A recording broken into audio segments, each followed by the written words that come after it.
What's up? It's Mr. Eric, Thursday, November 4th, 2021. Hope y'all are having a great day. Hold on a sec. I'm wearing a sweater from the hospital I used to work out. Just bear with me. Hold on. Just gonna cover that up, alright? There we go. Now they can't see it.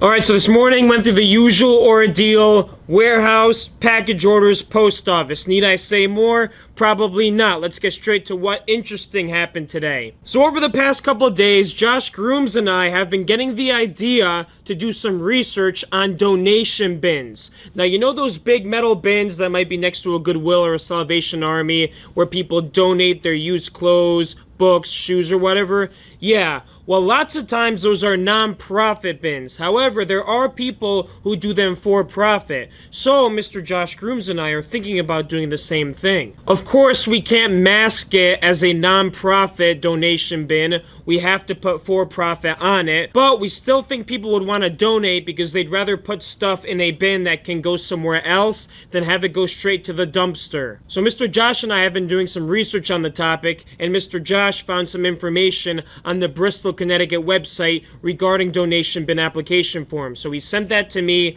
I looked through it, and I called this guy who's the chief building official of the town of Bristol and asked him for some more information. And he actually gave me a call back. He said, hey, that form is up to date even though it's from May 2014, so you could go ahead and fill that out, and you got to pay a $150 application fee along with it. When it's all set, you have to drop it off in town hall at this certain office, and then you'll be all set. But before you do that, make sure you get consent from the property owner that you're going to be working with, and draw a sketch of the property with where the donation bin is going to be. So now it's time for my part, which is to call around different properties in Bristol and ask if they're okay with us putting a bin there. It's going to take a lot of work. It's going to be hard to find some of these phone numbers. I asked Tom Kalinowski for some advice, and he said you can actually go to this website called like gis.vision.bristol.gov or whatever, and you can look up a property by address, and then it'll tell you who owns the property. And if there's no number listed there, you can look up via the Secretary of State website with the LLC name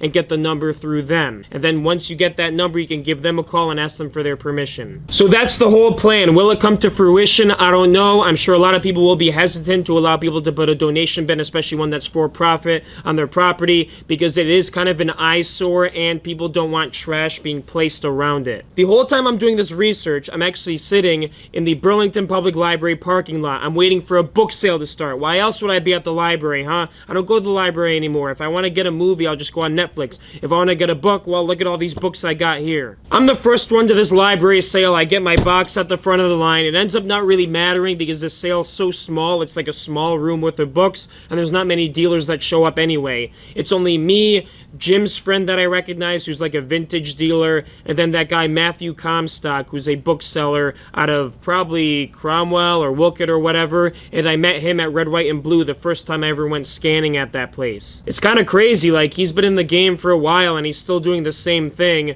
I'm not trying to one-up him or whatever, he's a really nice guy, but I've moved into a warehouse, which maybe it means I'm moving too fast. I don't know. I can also take more risks because I'm young. He has a family and whatever, so he can't take that many risks, but it seems like all he's doing is just thrift stores and book sales to get his books. I've moved more into bulk, but my favorite thing is going to book sales because I can pick out what I want, so I'm just going to continue going to them. The book sale goes well. I scan a couple business and nonfiction sections, and then there's not really much after that. There's a lot of just fiction books and kids books. There's some vintage stuff that I start to look up on eBay. I start to do no barcode stuff pretty quickly, and I get a bunch of good no barcode stuff, but other than that, it's not really a great sale. It's like pretty poor actually. At the end of the sale, I talk to the friends who are cashing me out, and I say, hey, do you have a plan for somebody to take all the remainder books? And they said, yeah, we kind of donate them to some schools or whatever. So I gave them my business card, and I say, hey, if you're still looking for other people in the future, or even if somebody flakes on this one, feel free to let me know. I gave them my card. I said, I'm 16 minutes away. They seem pretty happy about it, so I'm hoping to get a call from them at some point. We will see. After the book sale, I went home, and I took a wrong turn, and I ended up in these weird woods, and I was really spooked out. I had to turn my high beams on because there was no lights, and I was the only car on the road, and it was really bumpy,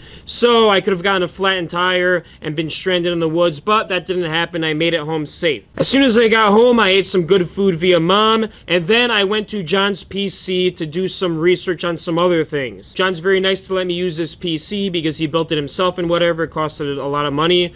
But you may be wondering what kind of research I was doing. Well, I did some more donation bin research. I looked up properties in Bristol via Google Earth where it might be good to put a donation bin down. So one of them was like anything on Farmington Avenue in Bristol, then North Main Street in Bristol, Main Street, anywhere along Woodbury Road. I actually texted Rohan and I asked Rohan where some good spots might be, and he gave me a couple of streets, and that confirmed what I was thinking too. So we're on the same page here. Anything with a lot of traffic will be good to put a donation bin on, but there's got to be like a parking lot that people can park in. So I started looking for these big parking lots on the map. The problem is a lot of these big parking lots are where grocery stores are, and the property owners of these grocery stores are like located out of state. So I got to look up their businesses out of state at some point and give them calls like that. In addition to this research, I gotta say I'm kind of getting bored of the book game. No, it doesn't mean I'm gonna stop doing books. If anything, it means I'm gonna try to transition that onto somebody else. I'll still make money off of it, but I want somebody else to really manage it and do the grunt work, because that's all I'm really doing right now. John's learned some stuff. Maybe he can transition into it, but we'll see. Because of my boredom, I'm trying to research the wholesale game. Now, what's wholesale, you may ask? Well, it's buying new products from a distributor who purchases products from different brands. So let's take Dove shampoo, for example. Dove shampoo does not directly sell their products to customers. They also do not sell products directly to stores like Stop and Shop or Walmart. Instead, they go through distributors. Now, what's a distributor? Well, a distributor purchases products from different brands, stores them in a warehouse, and then sells those products to retail stores, online sellers, and so forth. The way they make their money is on bulk purchases. So going back to the Dove brand, let's say Dove brand is selling their shampoo to a distributor called Wayne Distribution Company. I'm using Wayne because Wayne is a cool guy. So let's say like Wayne Distribution Company purchases 500,000 bottles of shampoo. There's nobody on the face of the earth or any retail store that's going to purchase 500,000 bottles of shampoo. Instead, there's going to be smaller buyers, so maybe this Stop and Shop, this Walmart, this online seller. They will purchase chunks of that 500,000 in inventory. Maybe Walmart will purchase like 5,000 bottles. Stop and Shop, 10,000. The online seller, 500. So these distributors have all these different customers that they could sell that big thing of Dove shampoo to. So the whole wholesale game is becoming one of those buyers that purchase from the distributors and then selling the products you get, your chunk, online on Amazon or eBay, Walmart, your Shopify store, your own website, whatever. It seems like a cool little gig because you're always researching different products that will sell well. I started to do my research on that. I watched a bunch of YouTube videos. All I gotta do next is really commit to an investment in a certain product. I gotta find a product I want. I gotta choose a category I want. It's not good to move into different categories like fashion or grocery or clothes. It's good to stick with one thing. Now, I'm in nursing, I guess, so maybe I could be into like supplements or health products. That would be kind of cool. So I found one distributor that I'm not gonna say the name because it's not fair to everybody who's got to do the research on their own, because I'm not going to give you distributors for free. That's not how this game works. I just found one that might be good, so I contacted them, and I'm hoping for a response soon. I spent a couple hours doing this research on John's PC, then John came home and he needed to use it, so it's time for me to go to bed, and that was it for the day. Till tomorrow, peace.